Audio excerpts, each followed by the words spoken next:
사람에게는 두려움이 있습니다. 내 영혼이 그 두려움을 압니다. 그래서 우리가 덕담으로 나누는 내용들을 가만히 보세요. 그건 나의 두려움에 대한 고백이에요. 덕담 속에서 올해 건강하시게, 뭐를 두려워하는 거예요? 갑자기 치매가 오거나, 갑자기 암이 찾아오거나, 갑자기 건강에 큰 이상이 생기는 것, 덕담으로 나누는 거예요. 올해 하는 일 잘 되시게, 경제적인 두려움도 갖고 있어요. 우리가 살아가는 그 인생 여정에서 참 많은 두려움이, 인간관계에서 오는 것도 있고, 또한 예측할 수 없는 내일에 대한 두려움도 있고, 그래서 그 두려움에서 우리가 한번 벗어나 보고자 사실은 몸부림치며 살아가고 있는 것이 현실입니다. 그런데 이 두려움의 실체가 뭐냐는 것이잖아요. 나에게 두려움을 주는 이 실체가 무엇인가? 이 실체에 대한 인식이 있어야 두려움으로부터 진정한 자유를 가질 수 있는데, 이 두려움에 대해서 우리가 계속 설교를 통해서 말씀을 나누어도 사실은 잠깐 경계를 갖다가 삶으로 돌아가면 언제 그랬냐는 식으로 또 우리는 본이치로 돌아가고 맙니다. 다시 말하여 두려움의 실체는요, 정말 두려움의 실체는 죄예요. 죄의 삭수로 영적인 죽음과 함께 육적인 죽음이 시작되었어요. 그리고 얼마나 죄의 파급력이 심각한지 우리들의 마음과 생각까지도 오염시켜 버렸어요. 내 마음이, 내가 생각하는 것이, 이 생각이 바르게 쓰지를 못한다는 것은요, 이게 절망이라는 것이에요. 적어도 생각이라도, 마음이라도 조금이 있어야 그 마음이 불씨가 돼서 나로 하여금 뭔가 새로운 길로 나아갈 수 있게 되는데, 마음까지도 완전히 마비되어 버리면, 오늘날 우리는 그것을 보고 삽니다. 사람에게 있어서, 인간에게 있어서 하나님의 형상 아이디어로 지음받은 우리 인간에게 있어서 윤리, 도덕과 양심은 기본입니다. 이게 사람으로서의 마지막 보루입니다. 그런데 오늘날 어떻게 되고 있는가 우리가 사실은 경험하는데 그것을 잘 인식을 못하는 것이에요. 즉 21세기, 이미 20세기 중반부터 포스트 모더니즘이라는 이 근현대주의를 통해서 개인주의, 프라이빗, 물질주의, 거기서 휴머니즘이라는 것이 얼마나 강력하게 나오는지. 그래서 남자가 여자로 변해도 물어보면 안 돼. 이상한 눈짓 2번만 하면 안 돼. 예전에는 하나님께서는 남자와 여자를 지으셨는데 이제는 성이 5개야. 남자, 여자, 트랜스젠더, 남자에서 여자로, 여자에서 남자로, 그리고 이것도 저것도 아닌 중성까지. 그래서 이분 군대까지도 no question, no answer야. 물어보지도 말고 질문하지도 말아. 이것이 다 어디로부터 기인한 것인가 우리는 돌이켜보면은 죄야, 죄. 이 죄가 우리의 마음과 생각까지도, 살아가는 삶의 패턴까지도 변곡시키고 왜곡시키고 거짓과 궤변과 타락과 불법이 만연하는 이 사회로 우리는 살면서 사실은 죄의 실체를 인식해야 됩니다. 그리고 인식하면 인식할수록 죄가 얼마나 우리의 심령을 침투하고 있고 내가 침투받으며 당하고 살고 있는지, 죄가 얼마나 만연된 사회 속에서 우리는 인식조차 못하고 나의 마음과 생각까지도 강탈당하고 사는지를 비로소 볼 수 있게 됩니다. 바로 인간에게 있어서 죄의 파급력을 성경은 얘기하고 있습니다. 죄의 파급력이 얼마나 심각했는가는 창세기 3장부터 하나님의 낯을 피하여 숨는 것으로부터 시작이 되어서, 그리고 인간은 잠시 임시 변통도 할 수 없는 무화과 나뭇잎으로 자기 치부를 가리고, 즉 눈 가리고 아웅합니다.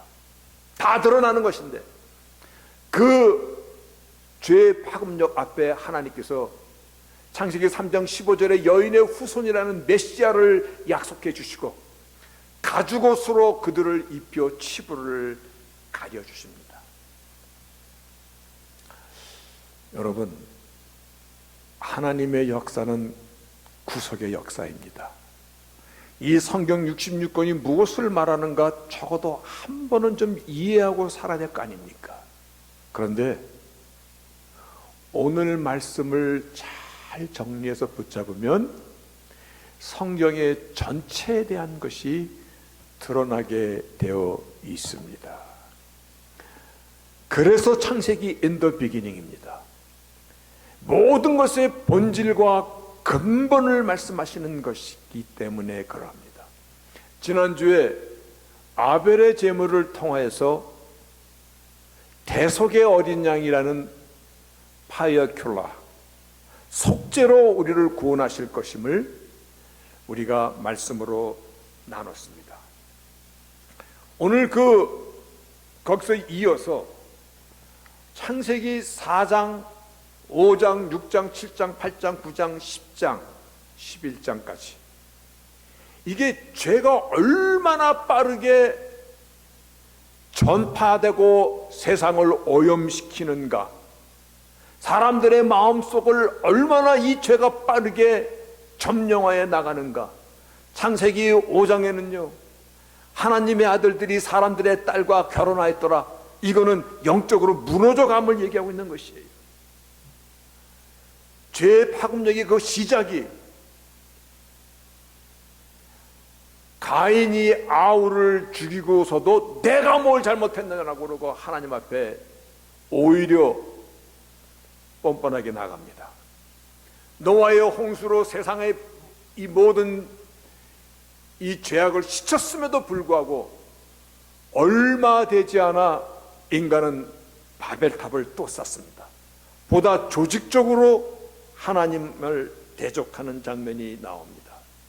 그래서 창세기 11장에 보면은 우리가 성과 저 높은 탑을 쌓아서 꼭대기에 닿기, 왜냐하면 노아의 홍수를 경험했거든.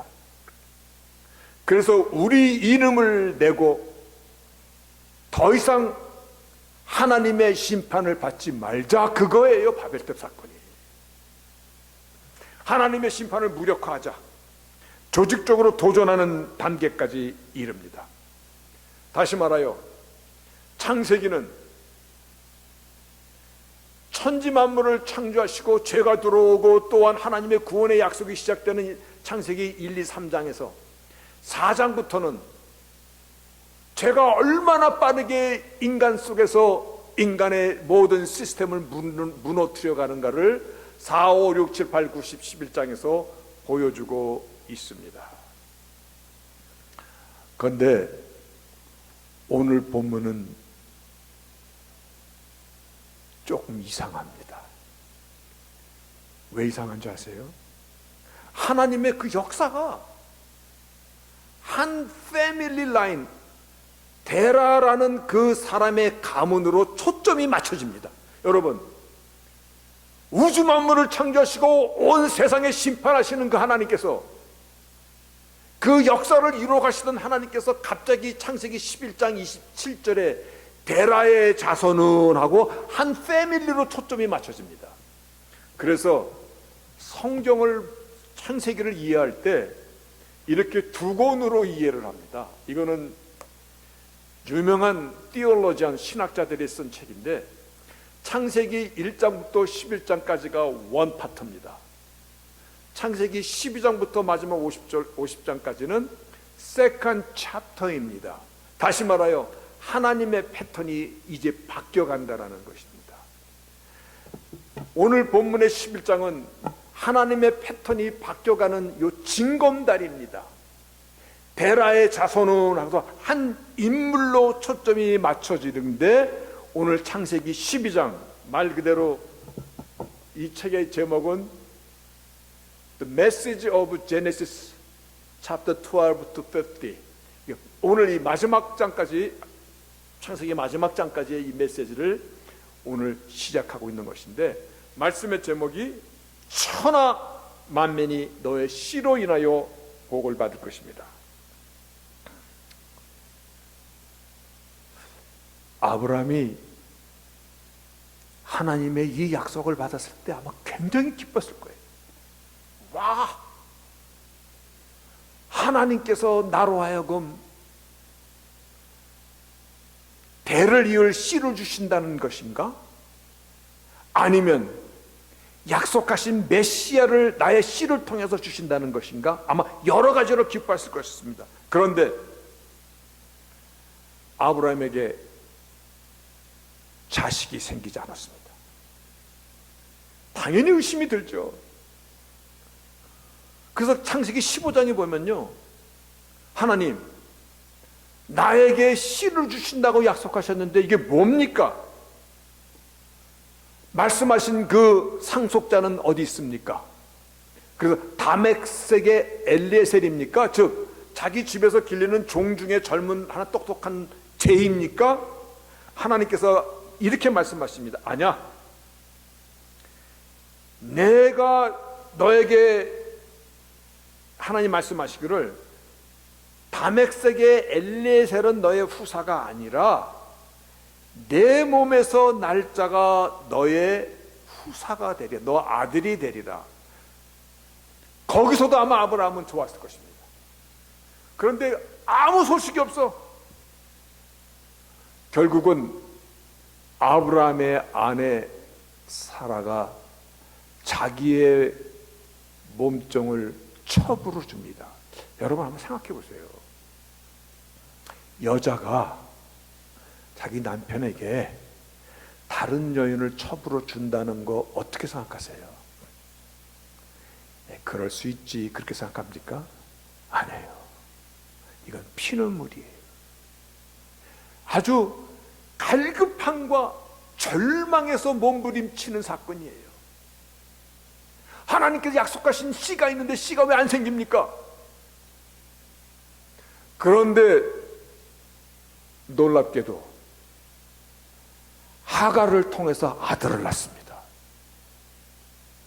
그러니까 몸종이 아들을 낳고 나니까 이제 위세가 당당해진 거예요.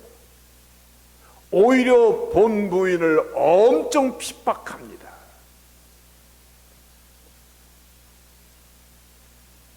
그러니 얼마나 아픔이 이 안에 있습니까? 그런데 창세기 17장에 보니까 하나님께서 다시금 아브라함을 불러서 이와 같이 얘기하십니다. 내가 내게 아들을 줄 거야. 아브라함이 그 말을 들으면서 쓱 웃습니다. 왜 웃어요? 무슨 말 하세요? 내가 이미 100살입니다. 내 아내는 90이 넘어서 이미 경수가 끊어진 지 옛날입니다. 생산 능력이 없습니다. 그러면서 아브라함이 뭐라고 얘기하냐면 이렇게 얘기합니다. 하나님 앞에 이스마엘이나 하나님 잘 챙겨주세요. 이 하갈에게서 난 아들입니다. 이 아들이나 잘 챙겨주세요. 그러니까 하나님이 아니야, 내 아내 사라가 내게 아들을 낳으리니 너는 그 아들의 이름을 이삭이라 하라. 내가 내 언약을 세우리니 그의 후손에게 영원한 언약이 되리라.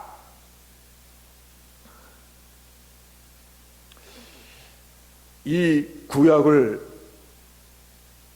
구약의 정통한 예수님의 이방인의 사도가 있었습니다.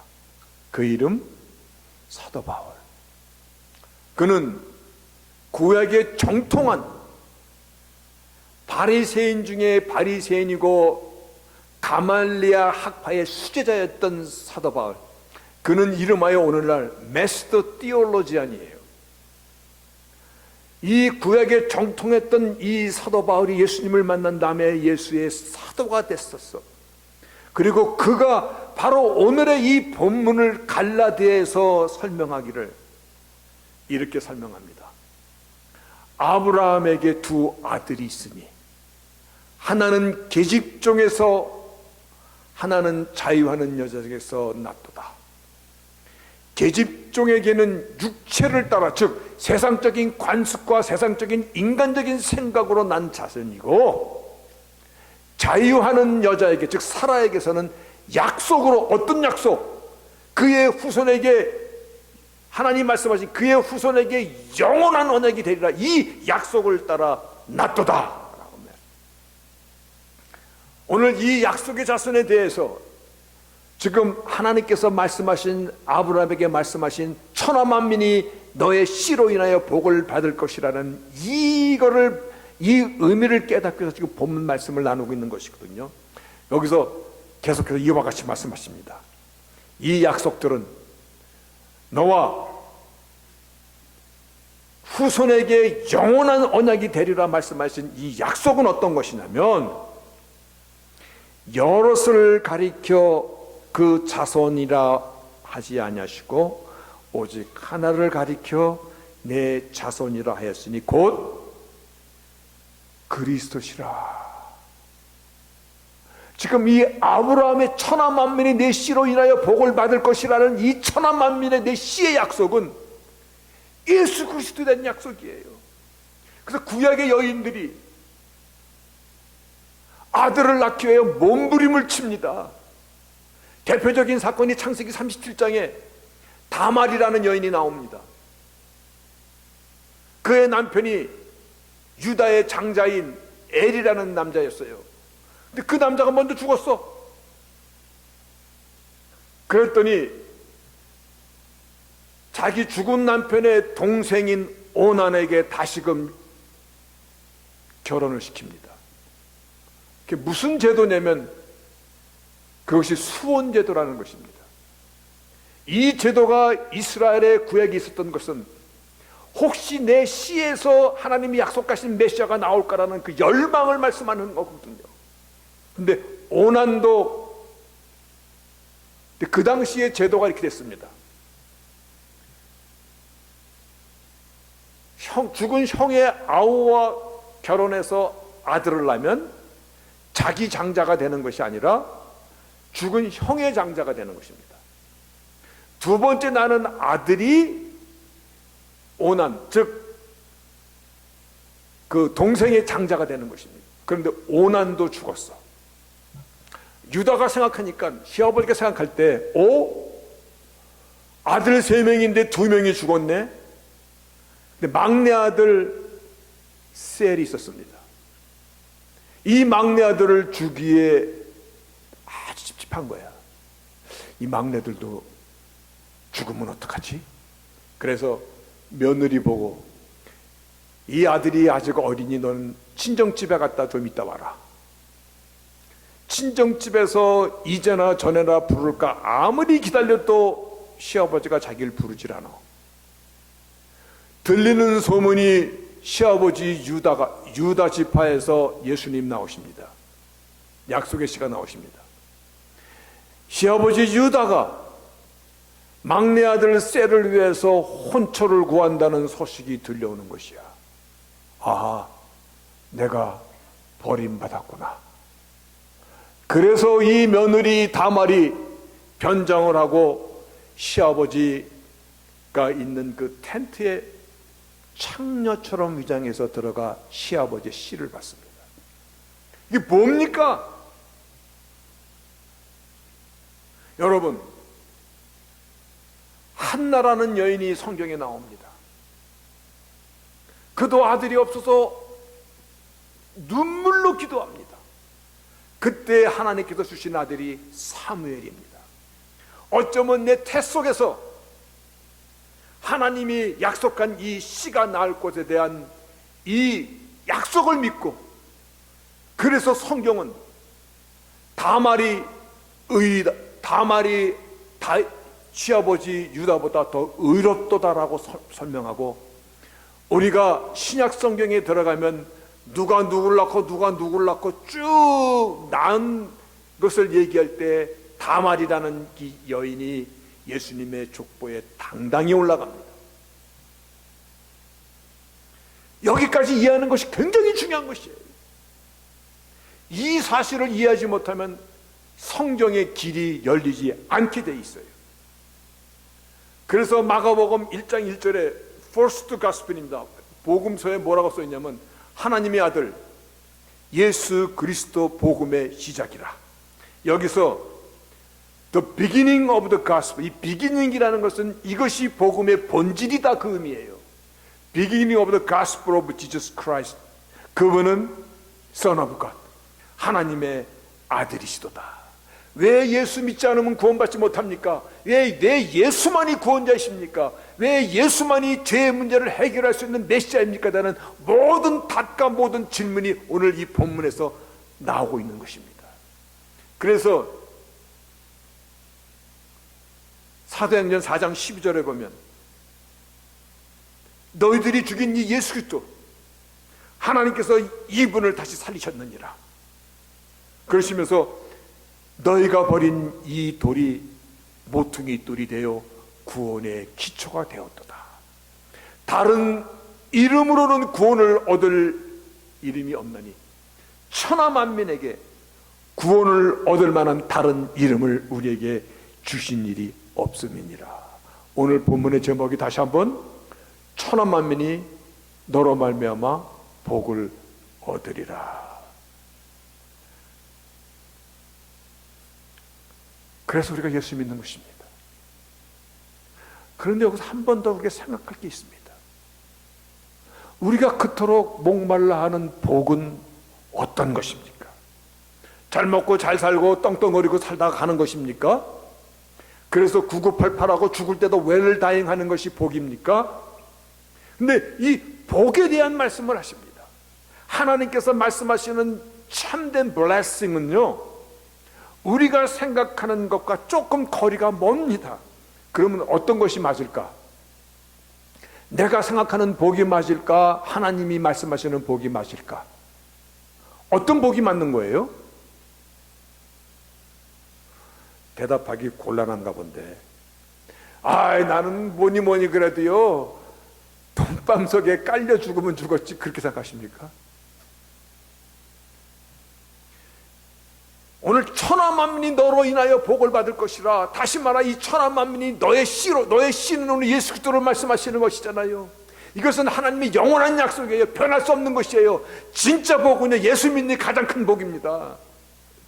예수 믿는 복보다 더 큰 복이 어디 있어요? 내가 추구했던 모든 것들, 이 모든 것들이 잠깐 있다 사라져가는 것이거든요. 하나님은 우리가 무엇을 먹을까 마실까 입을까 아시거든요.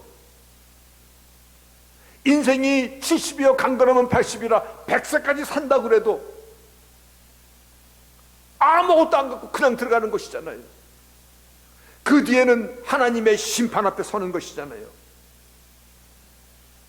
인간이요, 이 죄로 인하여서 하나님의 낯을 피하고 죄로 인하여 우리에게 모든 두려움과 건심, 걱정이 거기서부터 왔거든요. 우리의 걱정하는 뿌리의 모든 것은 죄로 인한 것이고 죄로 인하여 기인된 것인데, 오늘 주님께서, 하나님께서 예수 그리스도를 통하여서 우리에게 모든 복을 주실 것임을 약속하고 있습니다. 인간은 태생적으로 목마른 존재입니다. 왜 목마른지 아시죠? 인간은 하나님의 형상으로 지음받은 신에 대한 아이디어가 있어서 늘 신에 대해서 목마릅니다. 그래서 주님께서 내가 주는 물을 먹는 자라야 그 속에서 영생하도록 솟아나는 샘물이 되리라. 인간의 가장 기본 문제인 그 문제를 해결하여 주리라. 더더구나 여러분 무슨 걱정하고 살아가십니까? 저는 오늘날 되어가는 이 세대를 보면서 저야 이미 이 세상에서 부딪히며 상처받으며 오늘날 어떻게 하다 보니까 가까스로 목회자로 살고 목회로 오늘 이 자리까지 왔습니다마는, 그러면서도 내가 보낸 세월이 만만치가 않았습니다. 많은 방황이 있었고, 그래서 누가 나로 하여금 너 다시 20대로 돌아가서 살고 싶으냐? 저의 대답은 내가 살아왔던 삶을 똑같이 살아온다면 싫습니다. 내가 지금 생각하는 이 머리로 20대로 돌아가서 새로운 삶을 산다면 얼른 가죠. 그런데 내가 살아왔던 그 20대로 30대로 또 돌아가서 똑같이 살아올래? 그러면 아니옵시다. 나는 오늘날 나이 먹은 것이 정말 다행입니다.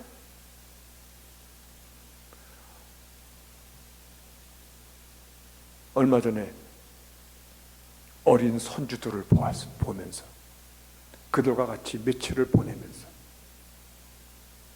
그 천진난만한 어린 손주들, 얼마나 마음이 깨끗하고 눈이 맑고 생각들이 이쁜지 몰라. 그런데 이들이 부딪히며 살아가야 될 세상이 얼마나 험한지 걱정이 되더라고요. 그런데 다윗이 고백합니다. 다윗이 시편 37편에 뭐라고 고백하냐면, 내가 어려서부터 늙기까지 의인이 버림을 당하거나 그 자손이 걸식함을 보지 못하였도다. 저는 종일토록 은혜를 베풀고 꾸어주니 그 자손이 복을 받는도다. 아멘입니다. 하나님이 말씀하시는 복은요, 우리 당대로 끝나는 것이 아니라 영원한 언약이에요. 천하만민이 너의 씨로 인하여 복을 받을 것임이라. 우리가 오늘 교동문으로 함께 나누는 것 시편 1편도 복 있는 사람은 복이 있나니 복 있는 사람은 악인의 길을 쫓지 아니하며 죄인의 길에 서지 아니하며 오만한 자리에 앉지 아니하며, 복 있는 사람은 죄에 대한 인식과 함께 죄에 대한 실체를 알고 오늘 우리가 죄를 이길 수 있는 오직 예수 그리스도 안에서 나의 삶을 살아간다라는 이 말씀입니다. 우리가 너무나 잘 알고 있듯이 심령이 가난한 자는 복이 있나니 천국이 저희 것이며. 여러분, 가난한데 복이 있답니다. 여기서 이 심령이 가난하다는 이 말씀은요, 내 마음속에 그리스도에 대한 갈증이에요. 그분의 이름 앞에 그분의 이름으로 아침에 눈을 뜨고 예수의 이름으로 저녁에 잠을 잘지라도 내 영혼 속에서 오히려 주님을 더 사모하며 닮아가고 싶은 그 중심이요, 뜨거운 마음이요, 그러한 자가 복이 있도다. 왜냐하면 만복의 근원인 복이 어디 있습니까? 예수 안에 있기 때문에 천국이 저희 것임이요. 그래서 참된 축복은요, 내가 예수 안에 있음을 인하여 그 예수의 영인 성령님께서 내 안에서 나와 동거하여 주시며 나의 인생을 동행하게 하시는, 오늘 이 자리는 그렇게 귀한 자리입니다. 아멘. 그 하나님께 우리의 영광의 박수 한번 칩시다. 이 박수가 이게 묘약인 거 아시죠? 왜 묘약인 줄 아세요? 잠을 한 방에 깨워요, 이게. 죄에 대한 실체를 알면 알수록 죄가 얼마나 무서운 것인지, 이는 내 영혼뿐만 아니라 나의 마음과 생각 속까지도, 사단의 속성은 교만과 거짓과 위선과, 그렇죠? 그런데 이 모든 악한 것들을 오직 비친 예수 그리스도의 보혈의 능력이 우리를 씻어주실 수 있기 때문에, 죄를 이길 수 있는 신과 능력은요, 하나님께서 약속하신 어린 양 예수 그리스도의 피 뿌린 십자가의 은혜뿐인 것을, 그래서 오늘 다시 한번 천하 만민이 너의 씨로 인하여 복을 받을 것임이라, 오늘 이 약속인 것이, 이거는 영원한 약속이에요. 다시 말씀하여 이 약속 가운데 우리가 거하지 아니하면 우리는 소망이 없는 것입니다. 소망이 없다라는 것은요, 죄가 죄인지도 모르고 죄의 노예로 살다가 죄로 인하여 영원한 심판으로 던져지고 거기서 슬피며 이를 감히 우리의 파이널 데스티네이션이 되기 때문에 그러합니다. 그러나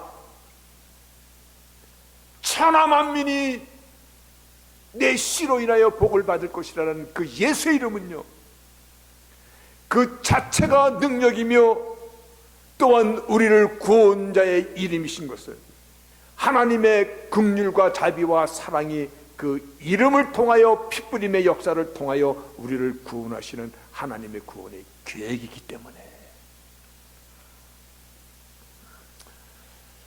여러분 90살 된 연극배우, 한국에서 아마 현역인 연극배우 탤런트로서 제일 나이가 많을 겁니다. 누군지 아세요? 여러분 제가 이름 대면 아하 하고 알 거예요. 이순재라는 탤런트입니다. 그 이순재라는 탤런트가 며칠 전에 어느 기자가 인터뷰를 했는데 가슴에 막 팍 박히는 한마디가 있더라. 뭐라고 썼냐면, 연극 배우니까 무대는 내 생명입니다. 내가 존재하는 의미고 내가 생명을 유지하는 터전이 바로 무대입니다. 그리고 살아가는 이유이기도 합니다. 연극 배우니까 연극 무대가 자기의 존재의 의미와 생명이고 살아가는 이유라고 말하는 거예요. 연극 배우다운 얘기예요. 그렇다면 우리의 무대는 어디입니까? 우리가 어떤 고백이, 그래서 사도 바울은 내가 살아도 주를 위하여, 죽어도 주를 위하여, 그러므로 사나 죽으나 무엇을 먹든지 마시든지 우리는 주의 것이로다. 이것이 우리의 마땅한 고백이 될 것입니다. 다시 말하여, 그래서 무엇을 먹든지 마시든지 이와 같은 것은요, 우리에게 주신 이 축복은 어디서 누려지는 것입니까? 천국 가서 누릴 것입니까? 오늘날 누리는 것입니다. 그래서 복음은 나의 삶의 실제적인 현장을 의미하는 것입니다. 그래야만이 두려움에서 비로소 해방될 수 있습니다. 기쁨과 평안과 안심과 안정과 내 안의 위로와 감사와, 비로소 나의 삶 가운데서 두려움으로부터 나를 해방시킬 수 있는 것입니다. 우리가 예수 안에 있기 때문에 우리는 삶의 현장에서 복을 누리며 살아갈 때 하나님께 영광이 되는 것입니다. 다시 한번 죄의 심각함을, 그래서 이제 우리가 덕담을 나눌 때 건강하시고 하는 일도 잘 되세요, 그런 덕담도 중요합니다만, 올해는 죄를 좀 덜 짓고 살게나, 그러한 덕담을 좀 할 수 있으면 참 좋겠습니다. 아브라함 속에서 구원의 복음입니다. 참된 복음입니다. 하나님께서 아브라함을 통해서 약속하신 약속의 씨를 통한 이 축복이 우리의 삶 가운데서 매일같이 누리며 맛보며 손으로 잡으며 살아가는 저희들이 되시기를 주의 이름으로 축복합니다.